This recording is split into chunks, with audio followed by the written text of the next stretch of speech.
Hello there. Sorry about that. My battery ran out. I didn't realize it until it was too late. Anyway, I went ahead and pushed that up. Just go ahead and get this on off there and get it out of the way. Now, with this one, I have the AC compressor bypassed and I have the power steering pump bypassed because it has such a severe leak. So I have a belt that is just going around the water pump right there and the alternator right there and going down there to the harmonic balancer.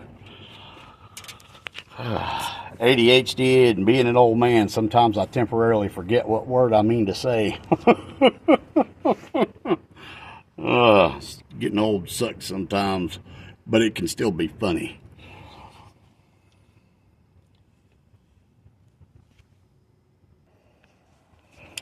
Okay, the next step is taking the valve cover off. I know you can, clearly see that I don't have a timing cover on, and I got this thing jerry-rigged to keep it off the timing belt so that it doesn't get eaten up, because, that's really what I need is the wiring harness to get it eat up. So, let's get that off. As you may already know, these are only supposed to be on finger tight. They're not supposed to be on any tighter than finger tight with maybe, just a little bit more pressure.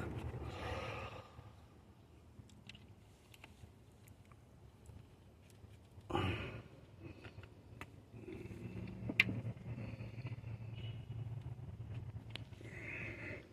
keep having to step around this because I don't want the front end going down too low.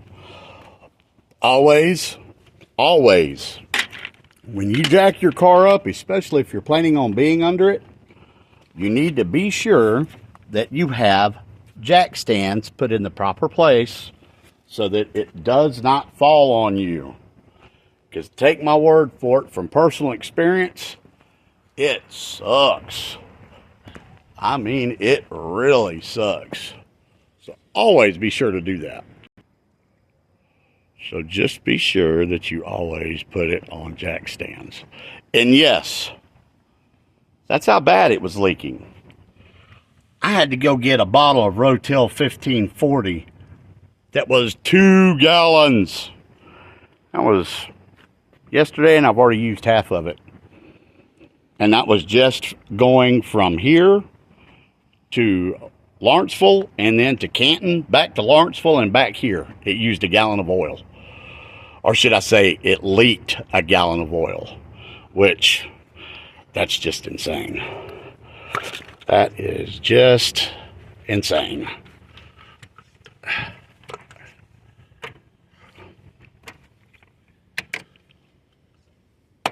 Now, of course, it's pretty obvious which one goes where because of the length. Be sure that you have something to put your nuts in, that they won't roll out or roll around. Harbor Freight sells great little magnetic trays. Now, it has always been my experience, especially with the nature of them being so cheap, Harbor Freight, you can get these little magnetic trays super duper cheap. So it's good to have one if you're working on the front of the engine. Have all your bolts in one tray, everything from the top in another, and everything from the bottom in another. And then have one for your tools. That way, everything seems pretty, straightforward. And of course, have something that you can dole out your tools from to put in that tray. So you're not constantly digging through, that mess. Unless you're someone that's a lot more organized than I am. All right, as I was saying, it's usually a good idea to get magnetic trays so that you can separate the different things that you're doing. Now, the only reason why I jacked this car up is to bring it up further because, I'm old and don't really want to bend over that far. This thing is dropped low, and after, 2 or 3 hours of being bent over the hood, yeah, it can do a number on you. Here. One of my friends is here. He's going to help me out by holding the camera. Alrighty. So, as I was saying, go ahead and move that out of the way. I've already loosened these up. Little valve cover cat dillies. And I'm going to use the small tray here to put. I'm in pause real quick. Okay. Alrighty. Let me see here. You can follow me with the camera if you want. Yeah, you're going to bust your butt on that pipe, buddy. That's one of my breaker bars. I see. So,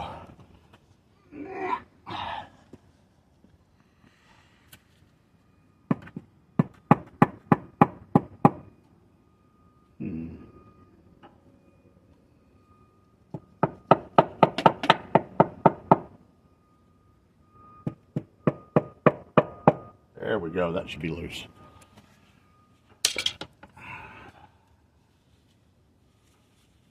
But it's not. Come on. Come on out of there. Oh, there we go. Alrighty. So, of course, I left that one vacuum hose on there so that I could just flip it over like that. I took the PCV valve out of it.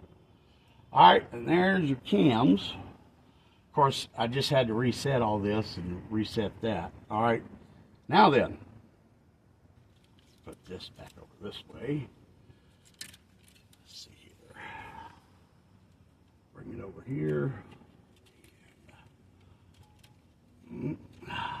Now, of course, you wouldn't need to do this with a car that's not, you know, hooptied together. Alrighty. I believe that is a 14. Yeah, and just like, I guess if you want to, you can follow me where I'm going. Okay. If you see me do this, pause it. Alright. Oh. Alrighty. What is that? That is not a 14. Oh, 13.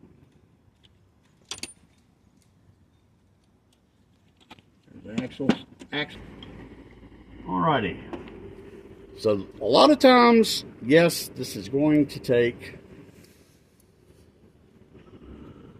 some power to do. Now you have to stop it from turning.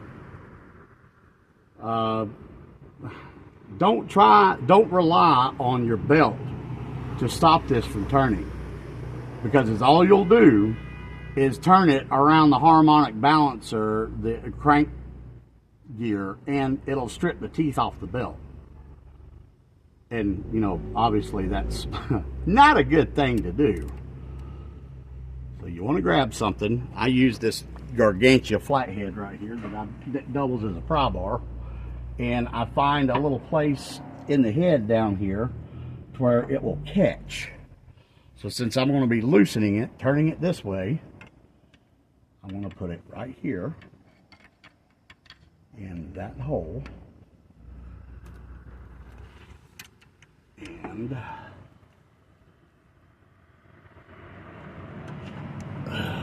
it's turning the whole engine, which is fine.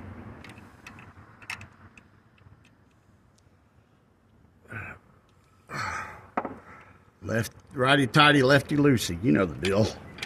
You know the drillio. There we go.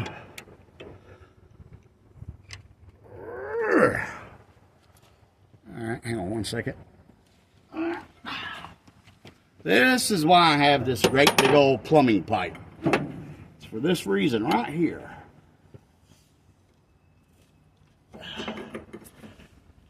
Oh, there we go.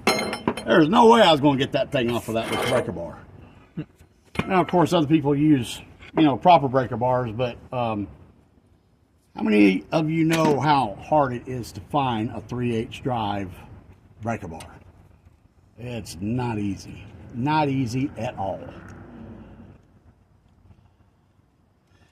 Be sure you don't lose that washer right there.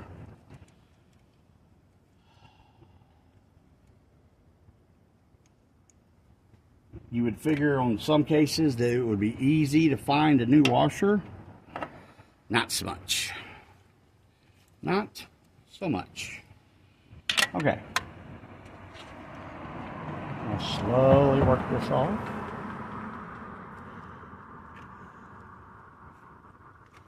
There's that. And there's that.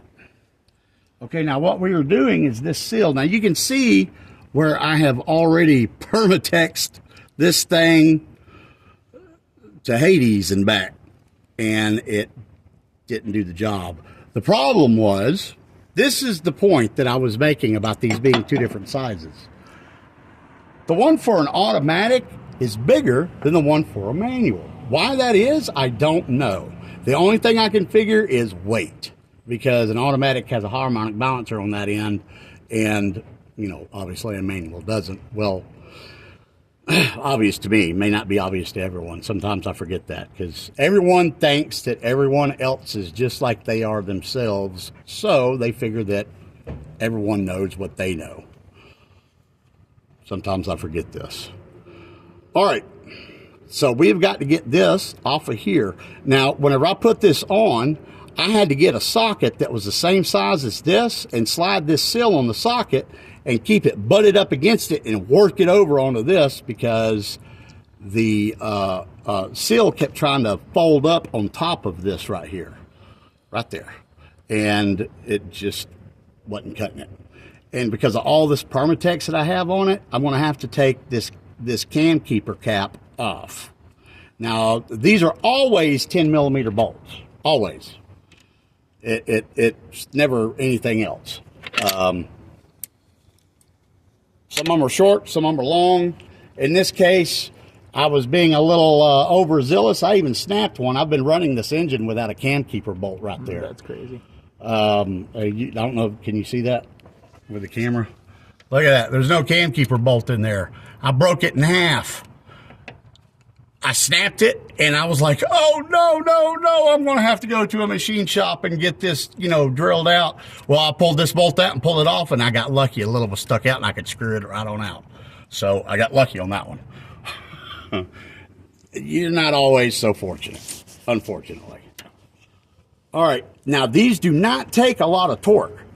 On this engine, it asks for very little, and it ends up being, I mean, they say it in inch pounds, but it ends up being like 9 foot-pounds, which isn't much. I'm sure you noticed how easy that was, that I just zipped that off right there just then. For things that have a whole lot of threads, it's always a good idea to keep something electric around so that you can do that.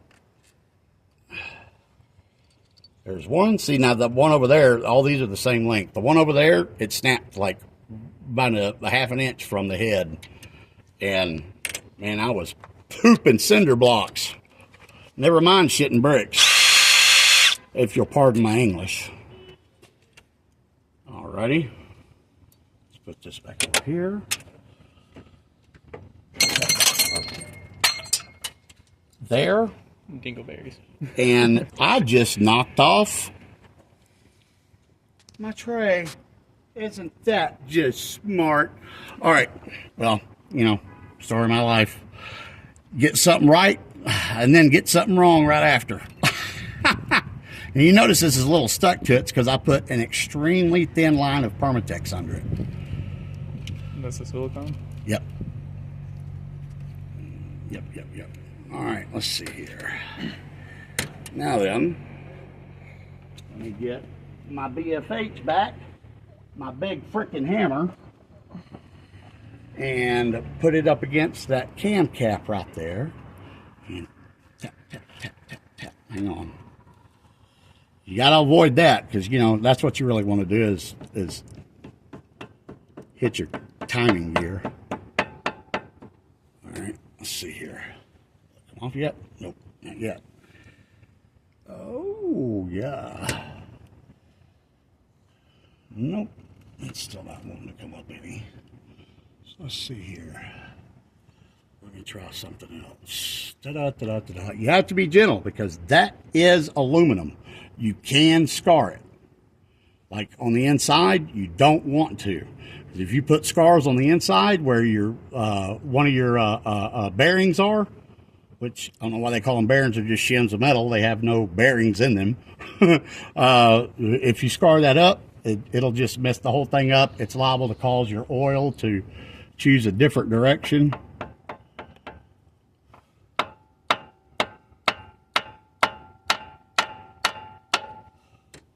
Do you hear that tone difference? Mm-hmm. That's how I knew it was loose.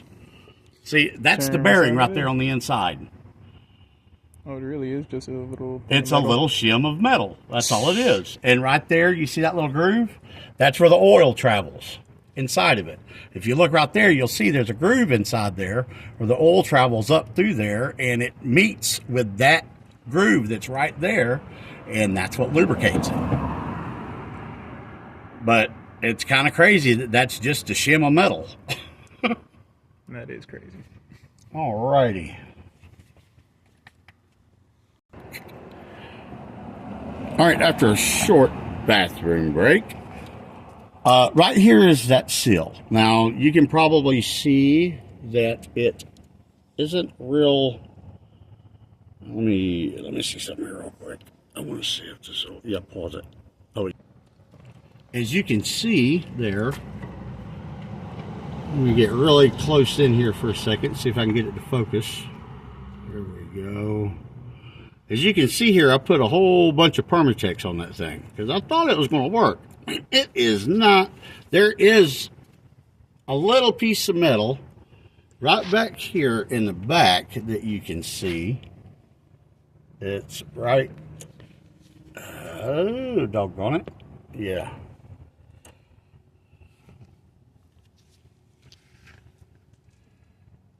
It's like right there. You can see what's behind it. You can see the back side of, thank you. You can see the back side of that seal. And it's open like it's supposed to be. And there's that little band that's on the inside there. Yeah. Okay. All right, so we're going to try to use this body hammer and tap that off of there. If I can, oh, look, it is moving. Look at that. I'll be darned.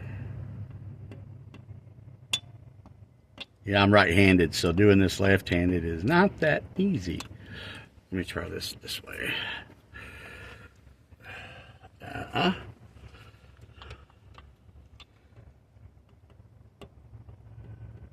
You have to be really careful because you cannot scar this up at all. Because if you do, you're screwed with a capital F. Yeah, let's oh, look at that. See, I got it to budge earlier. So there, well, it budged some more. Oh. Okay, so that did do some good.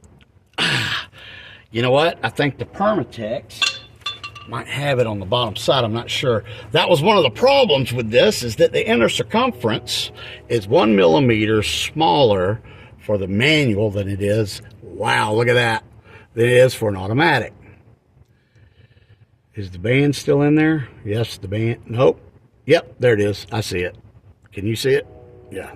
That band that's in there? Yeah, you see it. Okay.